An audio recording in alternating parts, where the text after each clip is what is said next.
Welcome back to the Next Level Show. We are back to you guys with another fantastic episode to kick off the new week.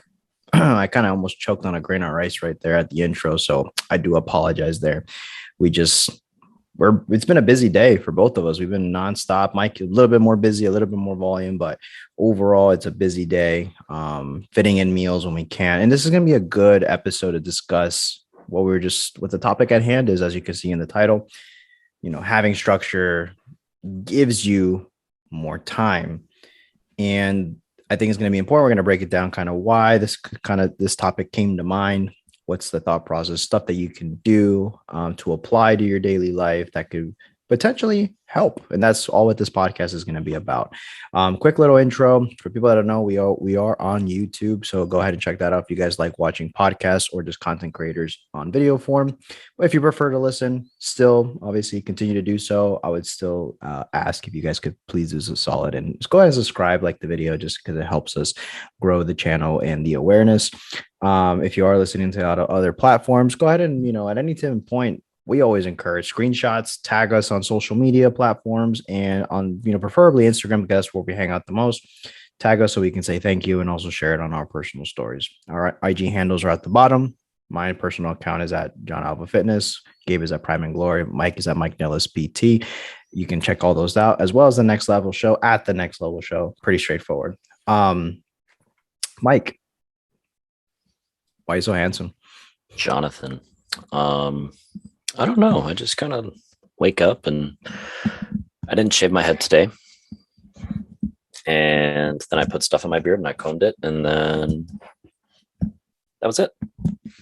So how long does it take you to get your beard ready for the day? Or does it wake up and just it depends on the situation. Because I don't wash it with so it gets dandruff pretty bad if I don't do Head and Shoulders every couple of days.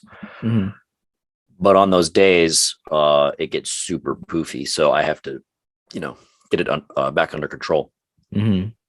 Excuse me. And then, on other days where I'm not hitting it with Head and Shoulders, I just have a generic beard wash, and I use Jen's conditioner, of course. And then on those days, it's a little easier to tame. So it doesn't take me long. It's like a couple drops of oil, you rub it in, and then I got a little pasty type thing, and I do that, and it just kind of, and then I step outside and the humidity hits it and it just goes. So it's fine. Gotcha. Yeah. Well, just was curious. You look more lively today. You look a little bit more rested. I think that we can argue to say that you got a little bit more sleep last night, or better quality of sleep. Yeah, everybody in the house did actually. Jen and I both were able to sleep mostly through the night. Oliver slept pretty damn well. He does randomly scream. And I don't mean yell or shout. I mean, he screams in his sleep, just randomly, random, and then he goes back to dreaming or sleeping or whatever. And so it startles you awake because there's a fucking screaming baby on the monitor, and then he's fine. So he did that a couple times last night, but it was okay. It's normal. The closest thing that I can get that to in my personal life is my dog. When she's sleeping, she literally just starts but then she'll she's sleeping and she moves her feet, or she'll straight up kick me if I'm too close to her face and she's laying the other way. She'll just whack me right in the face. She's a trip, man.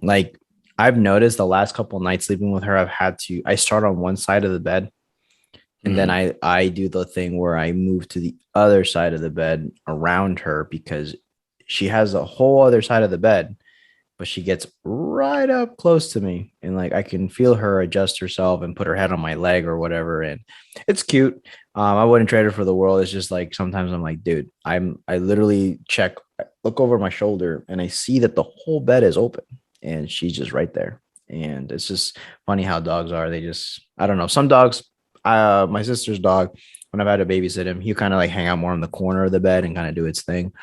But not her, man. Katara is super close to me, and she just up in my grill. Sometimes her head will be right next to mine.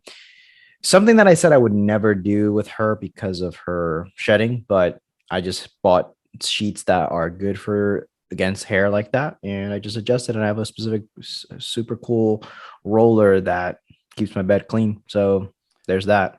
I did There you exactly go. what I said I wouldn't do, but I wouldn't trade it for the world, like I said. I think it's nice to have a dog sleeping with you as long as they're not dirty or stinky and your Yeah, sheets don't smell and stuff like that. yeah, We can't you know. we can't let Chester sleep with us because he's too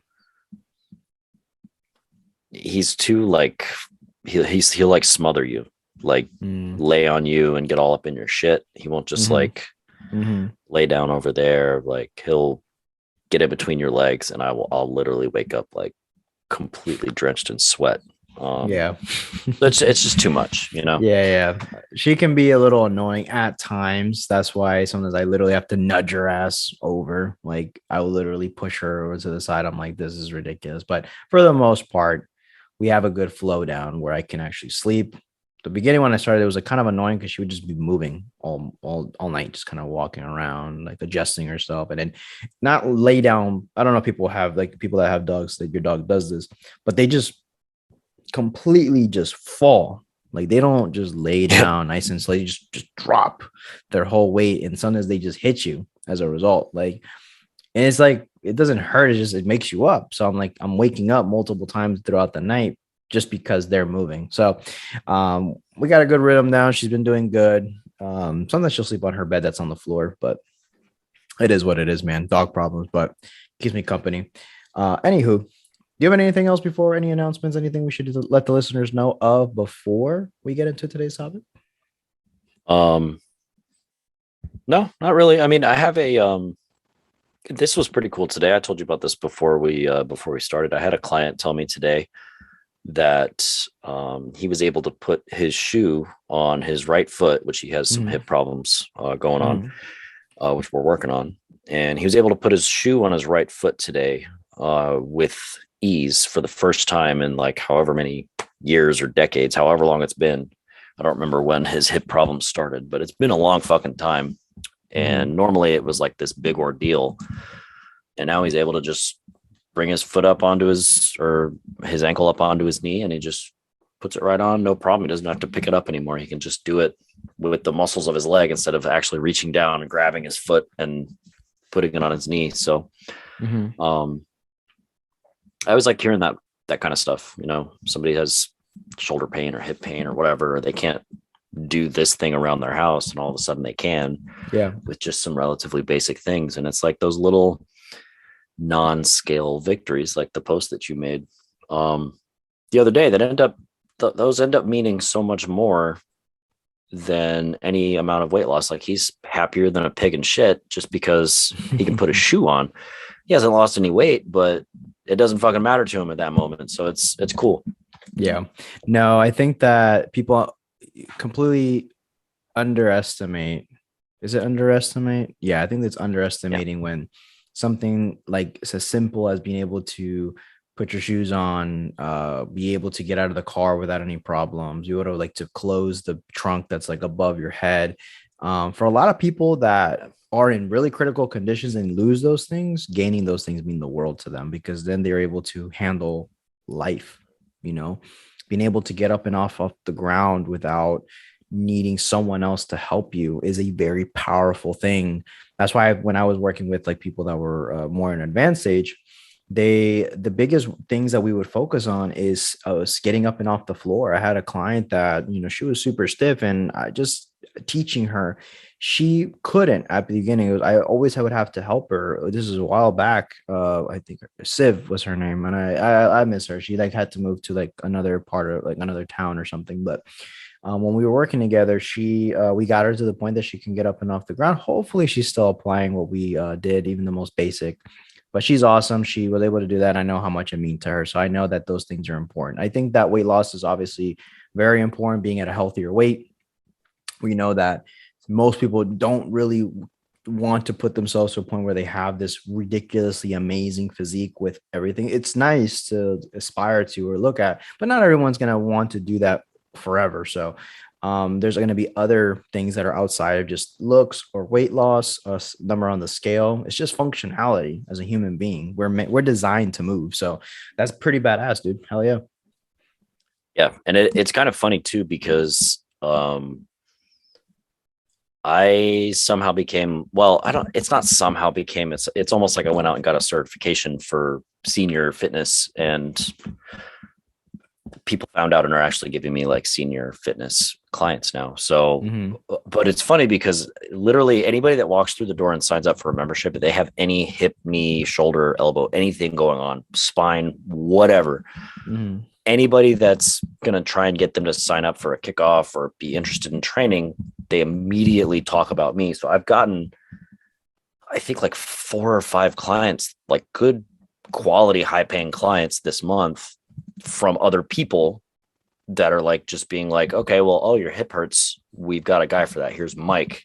Mm-hmm. And then it wounds up like, I don't know. It's just funny how I guess I'm falling into a niche, which I'm Yeah. not upset about. I love helping with that kind of stuff, but Yeah. um, That's literally really just had neat. my manager just came up to me today and he was like, hey, I just signed somebody up and I'm giving her to you.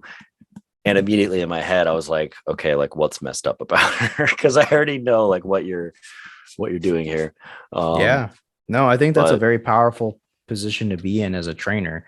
Even though you're not a physical therapist, obviously you're not going to try to be a physical therapist. You're going to do things that are going to complement them very well, and take them probably a little further than maybe just going to a physical therapist would do. Not saying that they don't have their place and their value, of course, but most people, what they need is just proper exercise and strengthening movements that's going to allow them to feel better, to hold themselves up, to move in specific planes of in ranges of motion without falling over, getting hurt, or pulling something, yeah, and or mitigate or minimize or take away the pain, because now they are no longer overcompensating. And that's a very, very amazing place to be, because if a client comes to you when they look out, to get a session with you because you make them feel better and they feel better leaving, then you, at that point, in most cases, that's where a business can really thrive, because then you not only can help them just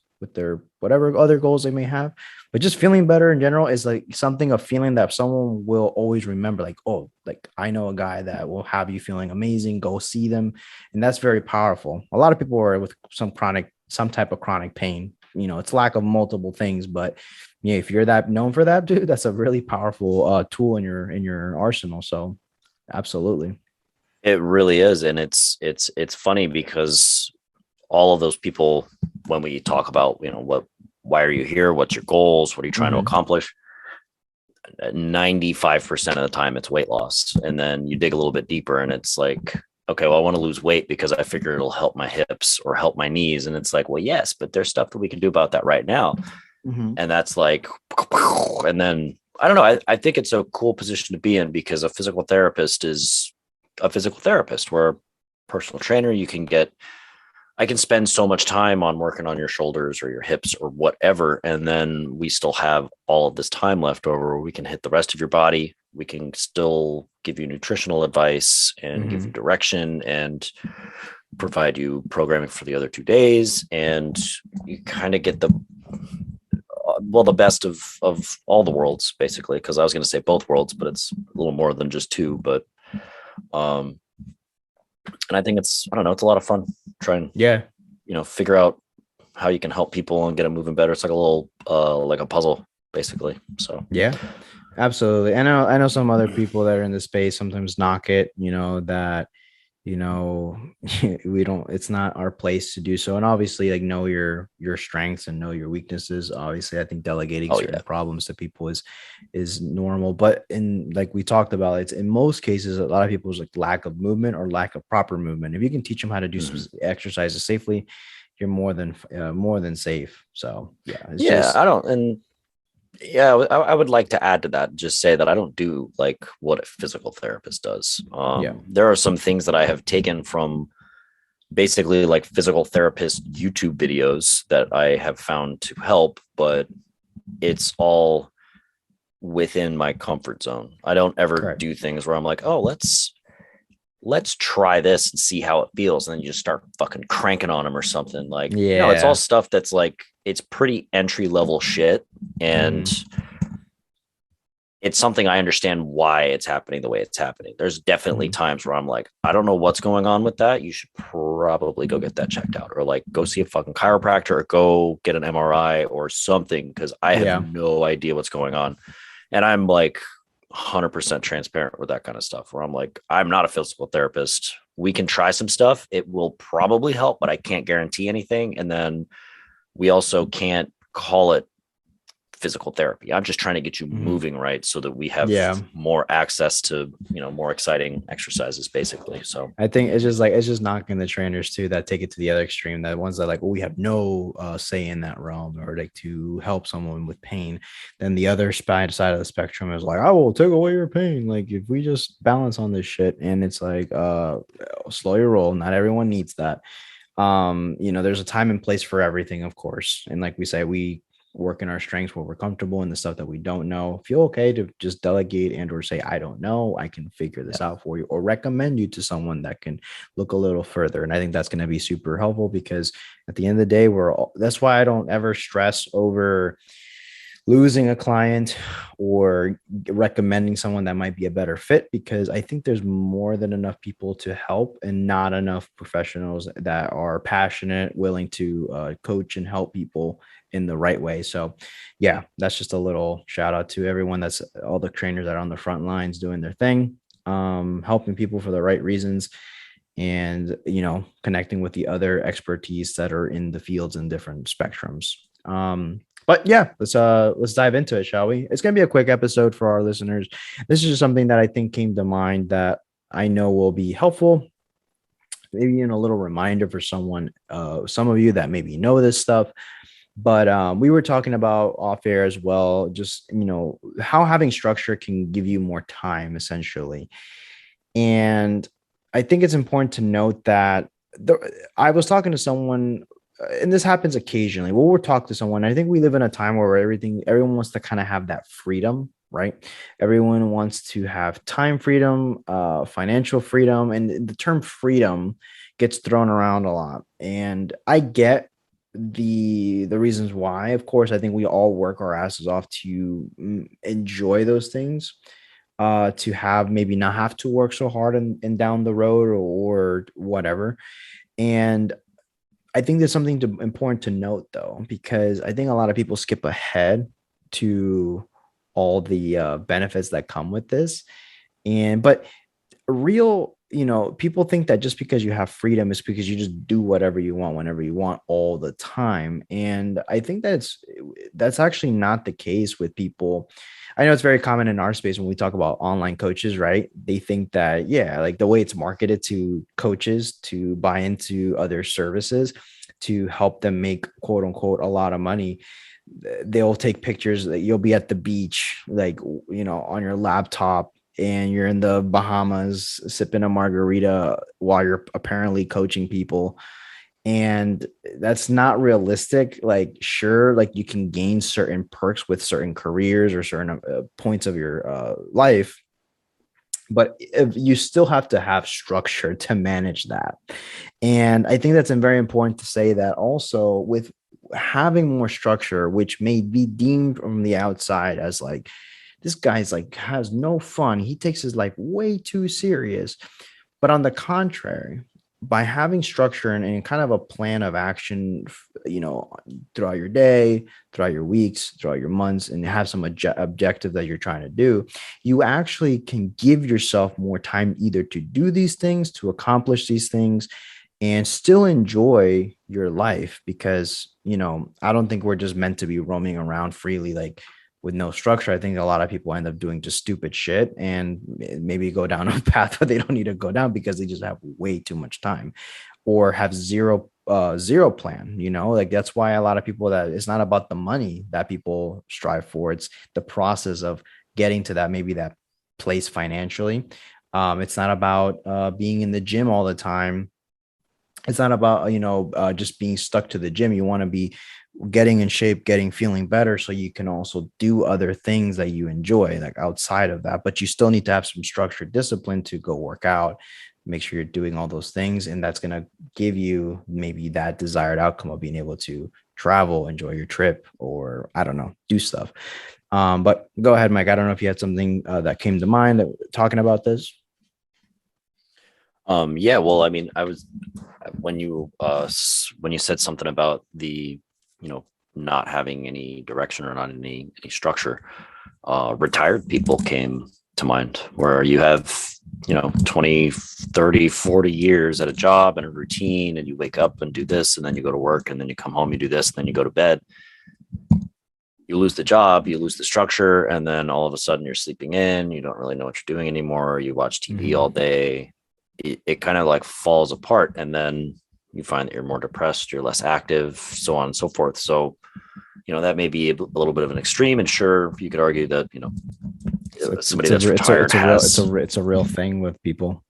It absolutely is. And I mean, you could argue that you have the right to be lazy and be retired and do nothing, but I've talked to a lot of retirees, and some of the people that I'm talking about earlier with the hip and the shoe and the shoulder and all those guys feel better because they have stuff to look forward to throughout their day now, because they have stuff to do, come into the gym or stretch or do whatever. So, it helps kind of lift them up. But I'll even use myself as an example here, where I catch myself giving myself one of the number one reasons why I am not actually working out right now as often as I should. I get a little bit, and that's time. I don't have the time.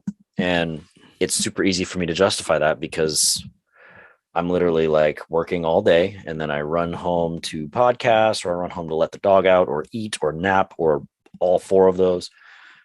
And then I have to go back to the gym real quick to work more, or I have to go pick up the baby, or whatever else is going on. And then it's just super easy for me to be like, I don't have the time today, maybe next time. Yeah. And I was literally just talking to one of my coworkers earlier today about this. Like, I literally need to put it in my schedule, like section off a block. This is when I work out. Nothing happens 15 minutes before, 15 minutes after, however I want to structure it. But just because if it's in my schedule, it'll be far more likely that I actually go and do it. And that would be creating a little bit of structure. And realistically, if I did that, the number of hours in the day has not changed. Nothing about my life inherently has changed. I'm just planning ahead, being a little bit more structured, and then finding time, even though it's there, I just don't make it. So that's kind of like on like a personal note, I guess. No, I like that you use that, because I think it's important for people to see that even though we do this for a living, it's very easiest for us to feel and go through the same exact things that people are coming to us about, literally. And I've been guilty where I don't make the time to train or do any type of exercise. Now we talked about priority triangle. We talked about other type of conversations within that. But the way I look at it, it's like what you said is 100%. Like, for the most part, I have everything on my phone. I do Google Calendar, and I kind of just track everything that's going on through the day. And I can see exactly where I have these gaps of time. And I try my best to insert it on a relatively consistent time basis, to give myself some type of familiarity with my schedule, my days. Like, around this day is when I'm going to be working out. Around this time of the day, I'm going to be eating. Around this time is where maybe I'll sneak in like a nap before, recharge my brain before I go back and work with my evening clients. It's all structured. That hand was creepy for a second. I thought, what the hell is coming from that side? For people that don't know, like, we're on video, so I can see what Mike's doing. So I just thought something was coming up behind him. Like, Mike, watch out. But yeah, I think it's super important to have, for anyone, even if you don't deal with clients, is having some type of book, using your phone, using the calendar feature. And if this is important for you and you're tired of making the I don't have time excuse, even if it's a very small part of your day, I think that it's very good that you get it done, because even though it's challenging, maybe it's a pain in the ass to do, the fact that you'll feel more accomplished day in and day out, and this can be just with stuff that you have to handle outside of working out, like you're postponing maybe folding the laundry, something as silly as that. People, I've been guilty where I just leave it there and I use all the clothes and eventually have to wash the clothes again. But it's like little things that you have to get done. There was a time that to get myself in order, I would do what Jordan Syed recommended a long time ago. He has a more extensive process, but what I took was a very basic version of it. Was only give yourself about 3 tasks to do a day, max 5, and that's a to-do list that you can do to either the night before or the day, the morning of, depending on how you structure your day. And you just kind of look at the stuff that's kind of pressing, and you just write down from the most important. And if you don't get down to the last thing, that's okay. Just kind of translate it over to the following day until that gets done. And it seems corny. It seems pretty straightforward. And people are like, duh, if whatever, that's just like silly. I'm not going to waste it. I can just remember it. The thing is that you're trying to get a lot of these things off of your mind and know that you put it on a piece of paper or you put it on a note on your phone or your calendar. That way you can just put your brain power literally to worry about other shit. And this can make sure that you're getting more tasks done.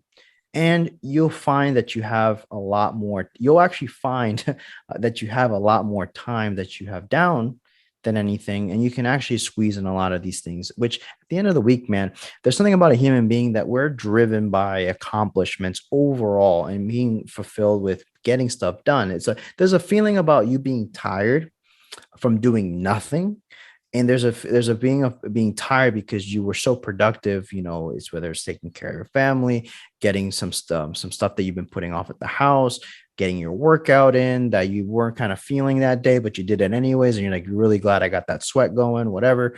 There's a lot of fulfillment that comes from those things. So it's definitely important to create that some type of structure and flow to your day, regardless of how weird and crazy your schedule is just taking that accountability piece and taking those 5 minutes that it takes to jot it down, have an idea of what's happening, and watch how much more things you get done and feel better about it. Yeah, and I would even say, doing small things throughout the day. This is something I was actually thinking about. I think I learned it either from, actually, I did learn this from you. Because there's more than just working out that I don't have time for. And that's, things like studying for a new certification or updating my administrative stuff at Crunch or doing all of these other things that are not necessarily training hours at the gym that I still need to do, like cleaning or whatever the fuck it is. Mm-hmm. Putting those time slots in my schedule and giving myself the time I need to do it and then moving on to the next thing. It's not like sitting down, I'm going to give myself 3 hours to study. And then what does that actually turn into? I'm going to turn the TV on. I'm going to play with the dog. Baby will distract me. Like, no, study for 30 minutes. I can sit there and study for 30 minutes and then I'll move on to the next thing. So it's kind of like picking reasonable amount of times and actually sticking to it. And then once that timer goes off, 30 minutes, boom, you're done. On to the next task. Like it makes things a lot simpler and easier. And it makes it more tolerable too, because obviously, studying is only something I can sit there and do for so long before my brain starts to dribble out of my nose. I 100% agree. Yeah. I'm the same. And that's adding more structure and being a little bit more strict on that structure. And that's kind of liberating you because, maybe if you did that 3-hour time slot and some of it was studying, some of it was watching Netflix, some of it was playing with the dog. Yeah. You don't know exactly how much you're doing of what, and 1 or 2 of those is probably falling off a lot. And rather than doing that, give yourself 30 minutes of studying, play with the dog for 30 minutes. Now you have 2 fucking hours to sit there, eat Ben and Jerry's and watch whatever the fuck on Netflix. Yeah. It's rare if I ever allow myself to tell my inner monologue that I have with myself is saying, I don't have time. Like I literally, even when I think it, I'm like, I can't say that. Like, I really can't. Like, I just didn't make it a priority. And it's very cliche. It's like, it's just easier to said than done. A lot of things are easier said than done. So I don't want to hear the complaining aspect. We're just giving solutions to these things, and we fall like victim to our own bullshit at times. Like it's just life, and that's why we do these shows to talk about it amongst ourselves. But we know that someone's listening right now and being, you know what, yeah, it's time for me to kind of cut the shit and let me just kind of start becoming more productive and getting the stuff done, because eventually it starts to dawn on you, like having all these to do things and accumulating over time, it starts to wear you out without you even knowing it. And before you know it, you're over stressed out, you're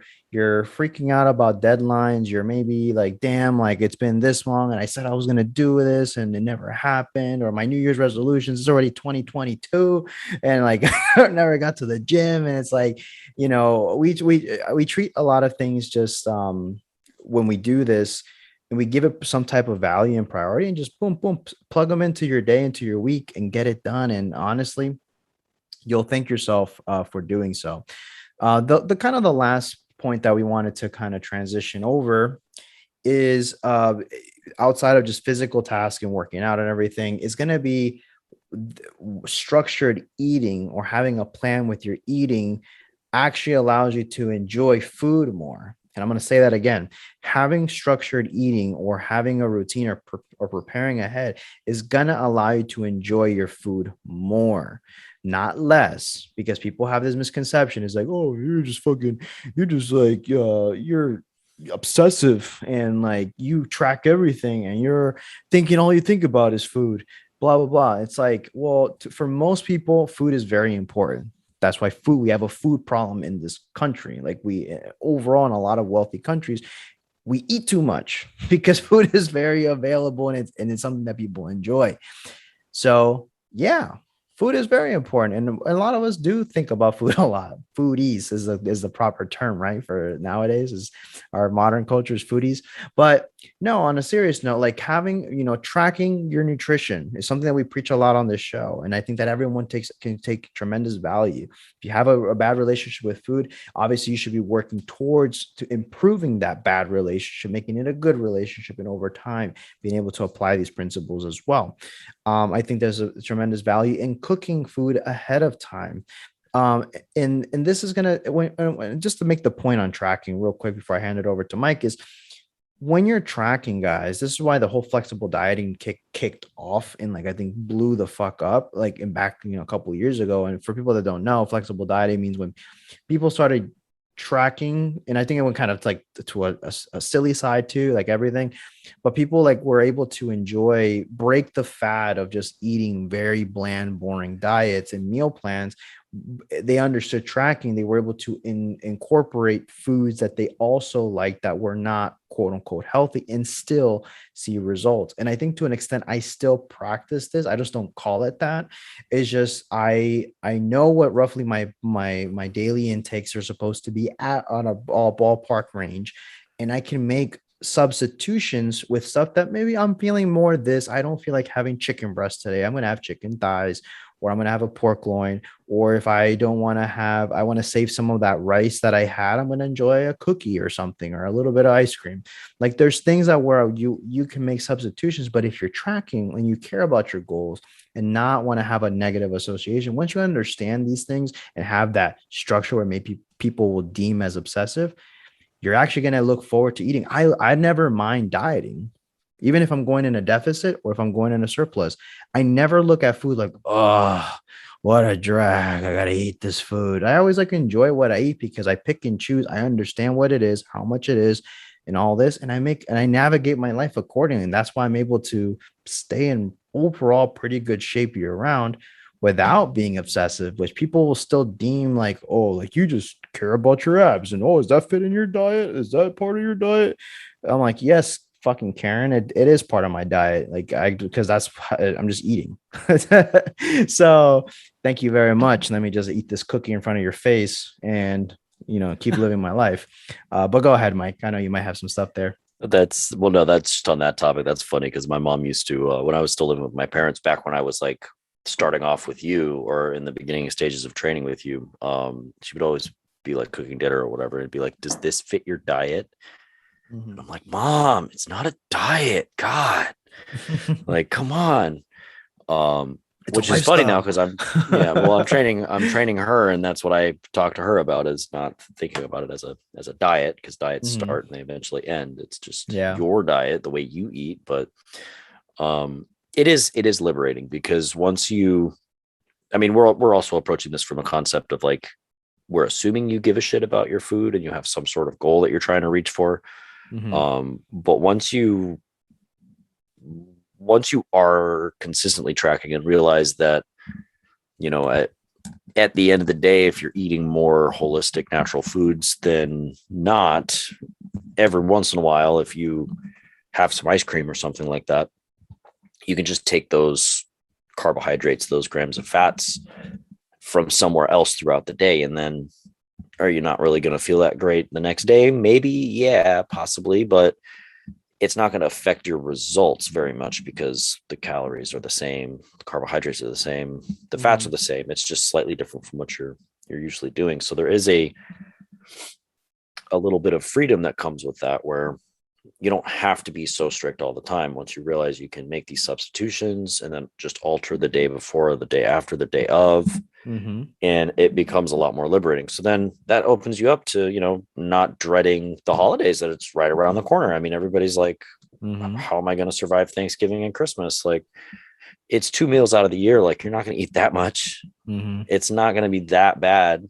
And some people, and even if people say, well, technically I do work and this, and sure, even then, like on the grand scheme of things, if you've been pretty good all year, it's still insignificant in the total of 365 days in a year, even if it's 20 days that Yeah. you like practice this type of stuff. It's really not, and we're talking about all out. We're all talking about like just not even caring. It's just going all out and just going in and having fun. But that's the thing. Like we said, you said the word freedom. It is liberating, having understanding and structuring your day and understanding food and keeping account of these things. It's almost like no different when you're accounting for money. Like if you want to have more more money, more financial freedom, you typically have to have a plan. You just don't end up just having a lot of money by accident. You typically can get there by budgeting, planning, and kind of saving and paying off certain things. And then eventually you have more of that money and time and freedom and whatever. Same thing with your nutrition. The more you track and understand, you can navigate, play, and live life. And you never are that person where you're dreading the process, you're dreading the nutrition. That's where people a lot of struggle is with food. They maybe like to work out, but it's like they never want to talk about the food because they think, oh, I have to be so strict, and I have to eat chicken and brown rice like 6 times a day. It's like, of course, if you box yourself into these very limited mindset when it comes to diet, and it's all you understand of it, hell yeah, it's gonna be, you're gonna feel like you're in a cage and you're trapped and you just can't wait to break out and just eat everything. But when you live your life in a very flexible way, there's a lot more possibilities that you can go, and you just love this fitness lifestyle because you don't feel like you're this robot or machine. So you break the shackles of demonizing foods, demonizing diets, and demonizing certain whatever ratios, macros, whatever, and you just actually can gain more out of this experience. So that's one thing I wanted to add about the nutrition piece for our listeners. Yeah, I could not have said that better. I complete tangent. I think there's something in my attic. Mm, I just heard a noise up there. a friendly critter. If it's not a friendly critter, it's going to be an unfriendly critter. And if it's not an unfriendly critter, then it must be like a ghost. So yeah.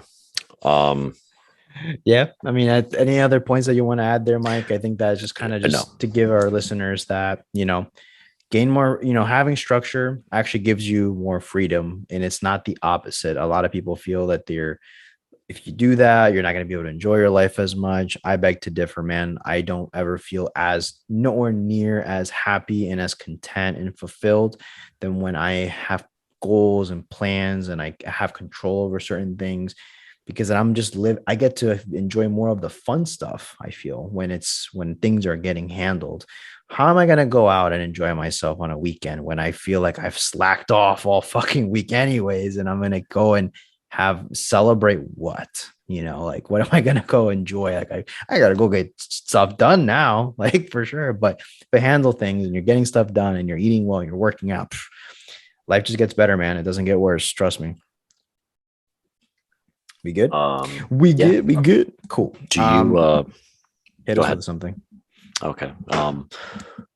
What do you call a cow after it's given birth?